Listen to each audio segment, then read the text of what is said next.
All right, good morning, everyone. I'm Matt Wagner, as I mentioned earlier, but if there's some folks that came in earlier, Matt Wagner, I'm the Vice President of Revitalization Programs at the National Main Street Center. My colleagues and I, when we got here, we were thinking about maybe a little bit of a joke, because we saw does Main Street have a future? So I was just going to answer yes and then drop if I had the proverbial mic. But I guess I'll go forward and do my talk. But certainly we think if we harken back to the Interstate Highway Act in 1956 and talk about where Main Streets were after that and where they're at now, we certainly think that we've come a long way. There's certainly more that can be done from a sustainability perspective, and there are certainly trends that from a retailing perspective that continue to be problematic for a lot of downtowns and main streets across the country here in the U.S. But nonetheless, we think that there's certainly some good strides being made. I just want to form a little bit of context about, and I want to thank Emily for having us here. We are not, by any stretch of the imaginations, a research organization. We are a network of downtowns and urban commercial districts all across the U.S. and provide a number of sort of, technical assistance-based programming, educational resources, that sort of thing. But we don't do research. And my colleague Mike from our parent organization, we're both sort of subsidiaries of the National Trust for Historic Preservation, can certainly talk more in terms of an actual research functionality. But I do want to talk a little bit about where we see perhaps some questions that could be asked, and that how we as a national organization may be good partners for those that are doing sort of research, because I think where our strengths are certainly sort of on the applied side. How do you actually take and translate that to maybe make a difference in local policy or programs that get developed, or where funding is being, or resources are being applied, those sorts of things. So I'm going to talk a little bit about kind of our thinking, where we're at on that. But just for those that aren't familiar with our program, we've been around for now close to 40 years as a subsidiary of the National Trust, which was about 5 years ago. I think we spun off, but still remain highly connected to our parent. We work with a number of downtowns and urban commercial districts. We are not the CBD folks. So we're not working with large downtowns. We are working with those secondaries. I think Conrad was showing that displacement where you saw nothing then. Those are the districts that we commonly work in from an urban perspective. Although many of our districts in DC would see some of that light beginning to come back on, certainly. And then a majority of our groups that we work with, about 85%, are actually rural. And so I guess I'd throw that out as sort of another item as we're thinking about research. A number of the sort of I guess examples or case study examples are definitely sort of more urban designed. Most of our programs are sort of small towns from coal-impacted communities in West Virginia and in Southeast Virginia to recreation tourism hubs outside of Seattle and Colorado, to manufacturing-based communities here in the Midwest. It really runs the gamut. But with anything, the proof is sort of in the pudding in terms of methodology and program impacts. And over this course of time, we think, and we've been hailed by both Republican and Democratic administrations as one of the most successful economic development programs in the U.S. in terms of reinvestment back into to downtown communities. I want to talk a little bit about sort of how our thinking is coming about relative to research. We certainly have given quite a bit of thought, I think, to our guiding principles about where our interests lie and how the National Main Street Center can be positioned within this larger field of research going on around places. Okay, not just retail, but places overall. Because while downtowns certainly have been historically and continue to be places for retail occur, most of our work is really around how do we sort of set the table for business to be successful. It's sort of the physical environment, whether it's the buildings themselves or the places in which those buildings exist that constitute a Main Street downtown urban commercial district. So most of our thinking around research is not so much from an internal perspective, but how can we work with external players like many of you here in the room and other research institutions. Next week, we'll be announcing a pretty sizable partnership with the Brookings Institute that many of you will hear about. But we are not about sort of academic research in terms of internalizing that. It's much more, can we find partners in that? The other thing is for us to stay in our lanes, okay? If you think about downtowns overall, there's a lot of things going on, right? There's design elements, so there's the businesses themselves that make up that. And within each of those sort of elements, there are research questions perhaps to be asked. So commonly we get asked about the whole realm of entrepreneurship, right? Because there's so many small businesses that exist along a main street. But our role is not to provide like direct technical assistance to that small business owners. Again, we're really about setting the physical environment, hopefully, that they can be successful in. So sort of staying in our lane in terms of the kinds of questions that we're interested in is very important to us. And then finally, it's really about how can we perhaps take research that's being done and put it in a form that's easily accessible to those that are sort of in the trenches doing the work of making these places great and that can be sustainable and inclusive over the long run. And how can we better influence policy and programs? I mean, one of the things that we commonly talk about is the whole role of incentives and how so many communities are trying to attract the next big thing. I mean, look at HQ2. I live in Wisconsin, and we just put $4 billion down on Foxconn to come and build it big, versus making similar kinds of investments over a large, and how that you can impact jobs and tax base and all that kind of thing. So we're much more interested sort of in taking those arguments, but being able to apply them to policymakers on both the local, regional, and hopefully state and federal levels. From a process perspective, coming to these kinds of events and having more interaction with those that are actually doing the real research work is an imperative for us. Again, we've had 40 years of doing a lot of sort of programming work in the trenches with downtowns all across the country, but it's not been in this particular environment. So even the thought of like doing a lit review and seeing all the good things that are out there, while not foreign to us, is certainly something in many respects that we still need to better understand. Because even though we may have lots of questions, I think we could probably surmise that a lot of the work is probably out there in many respects. And so it's then discovering some of the new things that can be talked about. We're also very interested in, again, how we can sort of pivot and transition the work that you're doing.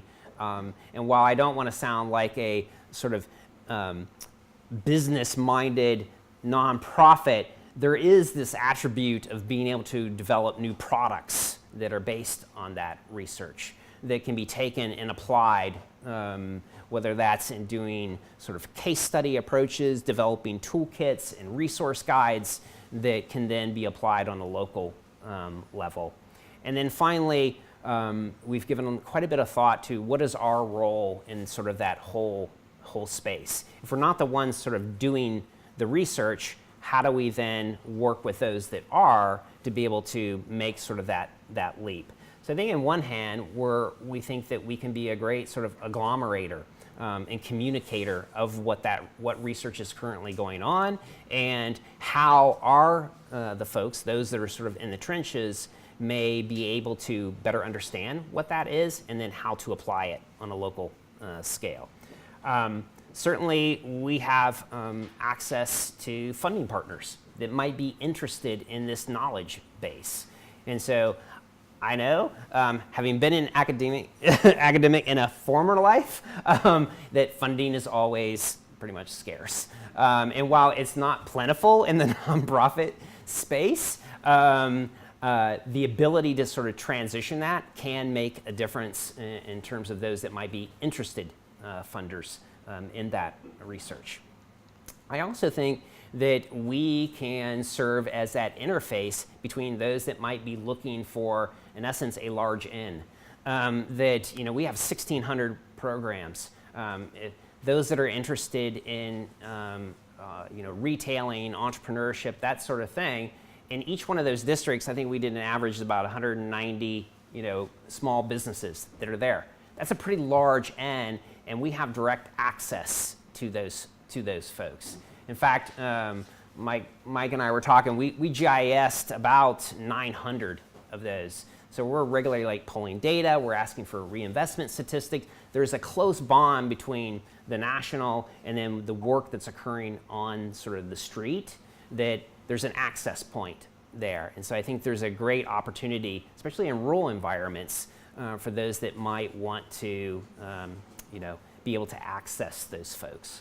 And then finally, it's just, again, that ability to sort of apply the research that perhaps you're doing, and how we can then translate that in some cases to the local environment.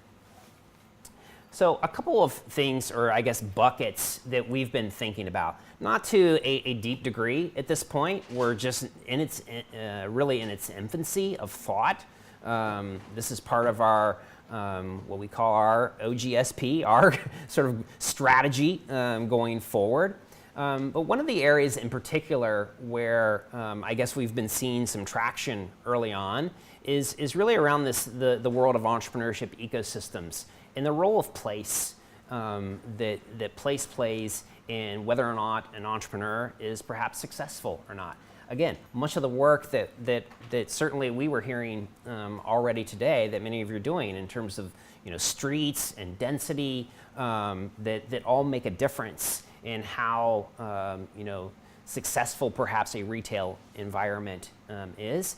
But in our limited view and look of ecosystems, much of the work tends to be focused on sort of regulatory environments to whether or not there's a research, an academic research university that's sort of spinning out new technologies, or sort of the workforce environment, but little dialogue around the impact of place. And again, we see things more obviously on an anecdotal level. We're out in the field, we're working with small businesses, but I mean, it's hard to deny when you're seeing like a brewery open up every 10 seconds in the country, and at least 90%, again, it feels, I don't have statistics on this, but I'm sure maybe some of you do, they tend to open up in these historic buildings in a downtown. I mean, I was at Boyne City, Michigan. What's Boyne City? It's like 5,000 people. There's 3 breweries in that downtown.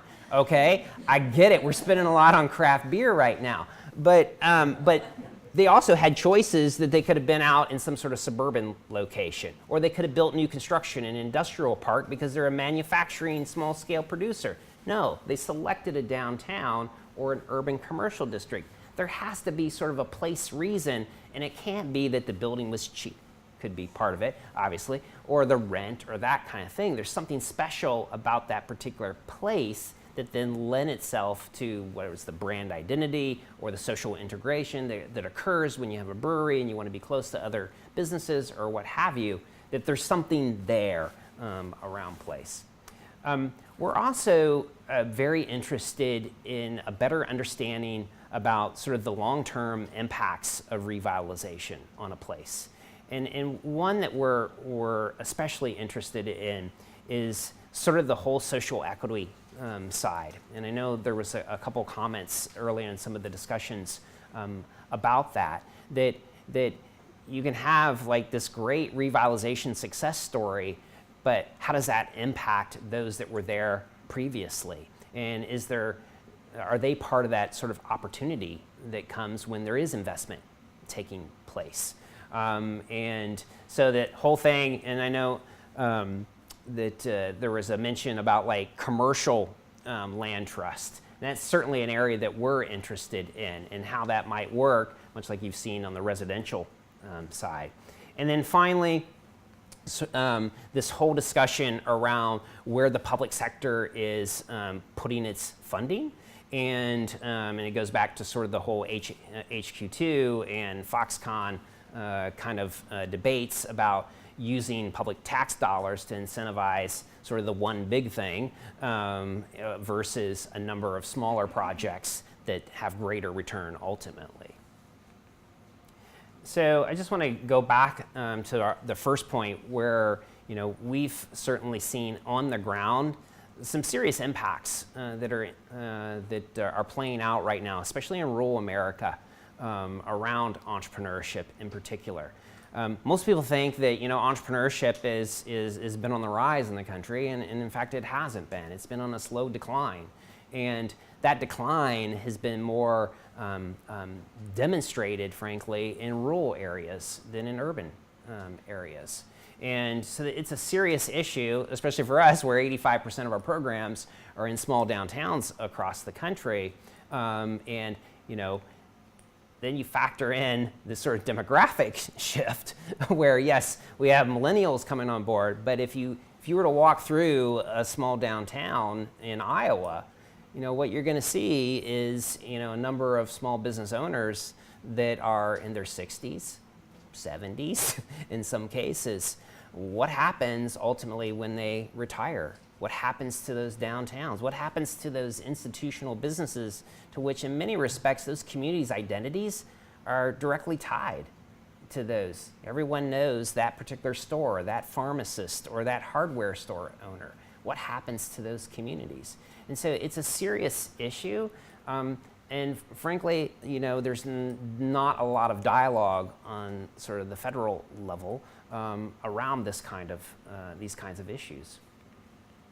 So some of the questions, and again, this isn't exhaustive, but it's the things that we talk about on a fairly regular basis, is that, because of the changing nature of retail out there, is there any sort of correlations around business typology in place, like cafes and breweries and that sort of thing? And to Conrad's point earlier about the skyrocketing spending that we're doing on restaurants and that kind of thing, I would suspect, again, I don't have data, you guys probably do, but I would suspect that much of that has transitioned to downtowns and urban commercial districts, because when we're looking at market analysis work, the percent of spending and the surplus of spending on restaurants in downtowns in particular has just gone through the roof.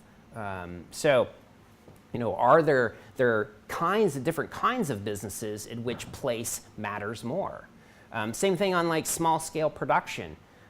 We pulled some GIS data from the 900 and we did some comparisons between manufacturing growth, both in sales, new job creation, and the numbers of manufacturers in Main Street districts in comparison to the rest of their communities. And there were between 5 and 7% increment increases year over year. Now that's only 2 years of data at this point. But nonetheless, small scale production, anecdotally, we're seeing much more higher growth of coming to downtowns as a place to do business. What's the significance of sort of investment in physical infrastructure? Whether it's trails, having a trailhead in your downtown, to street art, bike lanes, that kind of thing. I know Mike's, a lot of his work's around sort of historic structures and the importance of density of historic structures to placement of businesses. And then finally, there's been a lot more efforts, I think, in downtown locations in particular to place sort of, whether it's entrepreneurial centers, the WeWork spaces, to co-living spaces with sort of WeWork spaces, incubators, maker spaces, whatever, and so what kind of impacts is that beginning to have between having that infrastructure element of these kinds of services to startup activity? And finally, this just, while this is a kind of a busy slide, so my apologies, but hopefully this will give you some indication of kind of how we're thinking about how to better integrate our programming with research, whether it's in a case study form or what have you. This is what currently, hopefully, will be, yeah, fingers crossed, my team over here, funded by the Appalachia Regional Council. It's a multi-million-dollar, multi-year grant that we have out there, where we're looking at many phases of entrepreneurial strategy within coal-impacted communities. But a big factor there is a research element that you see here, where we're partnering with West Virginia University to do some baseline work, and then obviously what happens after and during the program. And then we're also doing some work with VCU and looking at elements of this in Virginia. So this is the West Virginia part, and then looking at Virginia as well. So I will stop there, and hopefully you have a little bit of a flavor of not only what we do, but where we're seeing things on the ground and questions that are arising that frankly we don't feel like we have answers to. But I think this kind of group and the work that you're doing could be very valuable, and hopefully we, because of our access and those kinds of things, can also be of value to you. So thank you.